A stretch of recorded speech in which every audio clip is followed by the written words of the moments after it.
कल्पना कीजिए एक ऐसे गहरे और खौफनाक अंधेरे की जिसे दुनिया की कोई भी शक्तिशाली रोशनी या दूरबीन नहीं चीर सकती। समंदर की सतह से लगभग 12,500 फीट नीचे का एक ऐसा जमा देने वाला सन्नाटा जहां आज भी दुनिया का एक बहुत बड़ा राज दफन है। यह गहराई इतनी ज्यादा है कि अगर आप दुनिया की सबसे ऊंची इमारत बुर्ज खलीफा जैसी 4 इमारतों को एक के ऊपर एक खड्डा कर दें, तब भी वो पूरी तरह पानी के इस काले समंदर में समा जाएंगे। इस भयानक ठंडे और शांत अंधेरे में कनाडा के न्यू फाउंडलैंड से 600 किलोमीटर दूर अटलांटिक महासागर के सीने में एक ऐसी कहानी सो रही है जिसने इंसानी घमंड को हमेशा के लिए तोड़कर रख दिया था। एक ऐसा विशाल जहाज जिसे खुद इसे बनाने वाले इंजीनियरों ने कभी ना डूबने वाला या अनसिंकेबल कहा था। ये कोई मामूली जहाज नहीं था। ये उस दौर की सबसे बड़ी इंजीनियरिंग का जीता जागता महाकाय सबूत था। इसे कुछ इस तरह से डिजाइन किया गया था कि अगर किसी बड़े समुद्री हादसे में इसके दो या यहां तक कि 4 हिस्सों में भी पूरी तरह पानी भर जाए, तब भी यह समंदर का सीना चीरते हुए लगातार तैरता रहता। इंसानों को लगा कि उन्होंने कुदरत को हमेशा के लिए मात दे दी है। जहाज पर मौजूद हर इंसान इसी मुगालते में था कि वो दुनिया की सबसे सुरक्षित जगह पर है, एक तैरता हुआ आलीशान शहर जो कभी समंदर के आगे हार नहीं मान सकता। लेकिन उन्हें यह नहीं पता था कि कुदरत अपना खेल रच चुकी है और वो खेल बहुत ही खौफनाक होने वाला था। तारीख थी 14 अप्रैल साल 1912। रात का वक्त था और समंदर बिल्कुल शांत था। इतना शांत कि ये किसी आने वाले भयानक तूफान की खामोशी लग रही थी। जहाज के अंदर लोग जश्न मना रहे थे, सो रहे थे या अपने आने वाले कल के हसीन सपने बुन रहे थे। उन्हें जरा भी अंदाजा नहीं था कि अगले कुछ ही पलों में क्या खौफनाक होने वाला है। घड़ी की सुइयां आगे बढ़ रही थीं और फिर वक्त आया रात के 11:40 का। अचानक उस जमा देने वाली ठंडी रात के सन्नाटे को एक चीख ने चीर दिया। जहाज के सबसे ऊपरी हिस्से पर खड़े लुकआउट ने सामने जो देखा, उसने उसके होश उड़ा दिए। उसने अपनी पूरी ताकत से चिल्लाकर कहा, आइसबर्ग, सीधा आगे। लेकिन तब तक बहुत देर हो चुकी थी।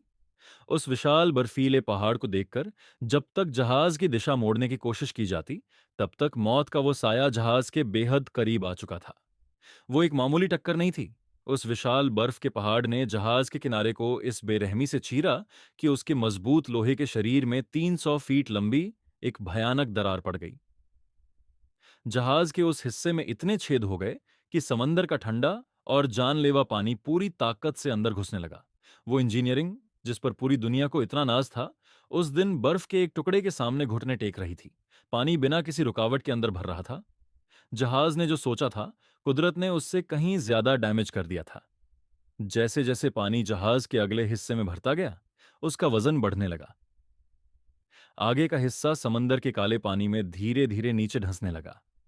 यह एक ऐसा भयानक मंजर था जिसे देखकर किसी की भी रूह कांप जाए। पानी के भारी दबाव और आगे के हिस्से के डूबने की वजह से जहाज का पीछे का हिस्सा हवा में आसमान की तरफ उठने लगा। चीख पुकार मची थी। लोग अपनी जान बचाने के लिए उस उठते हुए हिस्से से चिपके हुए थे। और फिर एक ऐसी दिल दहला देने वाली आवाज गूंजी जिसने आसमान को भी सुन्न कर दिया। जहाज का ढांचा बीच से चरमराया और 2 हिस्सों में टूट गया। वो अजेय टाइटैनिक जो कभी ना डूबने का दावा करता था, सिर्फ 2 घंटे के अंदर हमेशा के लिए लहरों के नीचे गायब हो गया। टूटने के बाद जहाज के दोनों हिस्से उस अनंत गहराई में समुद्री तल पर जाकर गिर गए। उस रात हजारों लोगों ने तड़प तड़प कर अपनी जान गंवाई। चीखें समंदर के उस बर्फीले पानी में हमेशा के लिए दफन हो गईं। लेकिन इस पूरी कहानी का सबसे खौफनाक सच तो समंदर की उस तलहटी में छिपा है जहां वो मलबा आज भी पड़ा है। अगर आज कोई पनडुब्बी उस मलबे के पास जाए तो उसे वहां एक भी इंसान का कंकाल नहीं मिलेगा, एक भी हड्डी नहीं। आखिर वो सब लोग गए कहां? जो हजारों लोग उस जहाज के साथ नीचे गए थे, उनका क्या हुआ? गहरे समंदर ने उन्हें सिर्फ मारा नहीं बल्कि पूरी तरह से मिटा दिया। उस भयानक गहराई में जब लाशें पहुंचीं, तो सबसे पहले समंदर की मछलियों ने इंसानी मांस को अपना शिकार बनाया। लेकिन हड्डियां तो बचनी चाहिए थी ना? नहीं।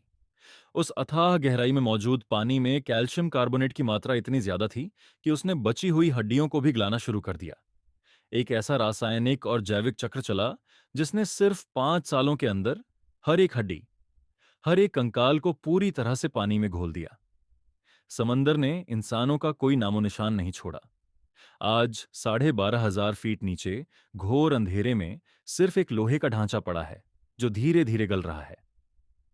वहां कोई लाश नहीं है, कोई हड्डी नहीं है, सिर्फ एक डरावना सन्नाटा है।